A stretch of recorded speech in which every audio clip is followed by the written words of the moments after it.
Hi guys, this is Halen Danielle Dalton again with part 2 of the video series about emotional dependency. So first of all, what makes an emotionally dependent person? What forms that? A lot of times it goes back to childhood. So whether it be trauma that was sustained at home or even at school, abuse, that sort of thing, or just basically some sort of emotional need or needs that were not met usually in childhood and then in the formative growing up years through the teen years and young adult years.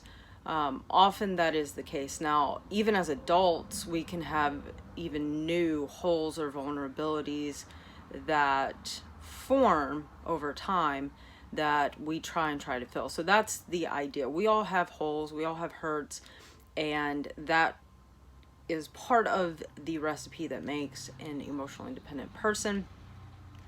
But we all process pain differently. And for example, women process pain and deal with pain largely differently from men, and that's because they're made quite a bit different for different reasons. And so women are more emotional in general. So they process the drama and the pain and trauma and all that kind of stuff differently.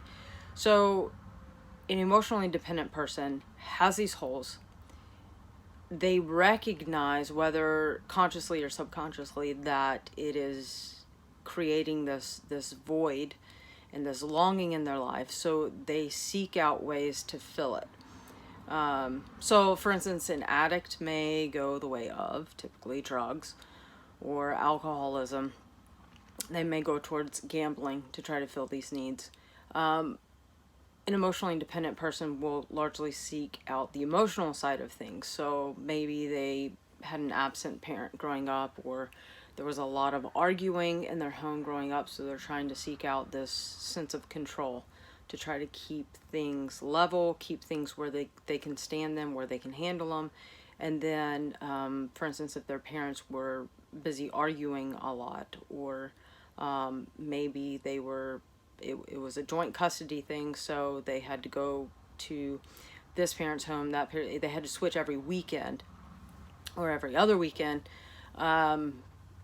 It can create these voids that they spend their lives growing up, their adult lives, trying to fill. And a lot of times they don't even realize that they have those problems, but they find people that they can latch onto and who can make them happy. So one of the key signs that you will see in an emotionally dependent person is they will form a friendship, and if they find someone else who's also depleted in some area, for instance, the other person really doesn't feel like they're needed or valued, and so they really need to be needed. The emotionally dependent person has like this sixth sense for those kind of people, and they will seek them out, they will find them, and then these two people come together, forming a codependent relationship, because they're each getting their needs met from the other, but it's just superficial, and it's just temporary. And so they will usually form super fast, close, and deep friendships, and they will want to be together like all the time. So then their lives become morphed and molded into one life, and so they're getting their needs met. Eventually, there is some sort of issue. Maybe there's a boyfriend or girlfriend or spouse who feels neglected now because this friendship has formed so tightly. Or maybe kids aren't feeling like their mom is there for them as much because they're spending so much time with this other person. Or maybe that other person is coming over to their home a lot, and so it's just like, hey, we don't have as much just alone family time. So it can cause these problems within the family. So then maybe that pressure from the family for one of the people in this relationship, or both, becomes so heavy, and then it starts putting a toll on the friendship as one starts backing away from the other, and the other starts sucking in more and more and more, and then their needs aren't being met because now there are all these new problems that weren't there before. And so usually what happens in this case is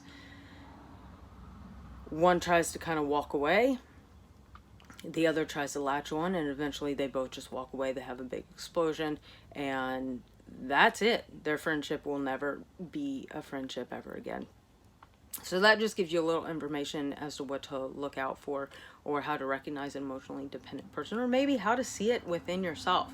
But as we go through this video series, I'm going to show you that it is possible, if that is you, if you do recognize that in yourself, or maybe before you watch this video you already knew it was you, you can actually walk away from that. It's hard work, takes a while, but it is possible. So I'm going to show you that in later videos, but thank you for joining me on this, and stay tuned for part 3.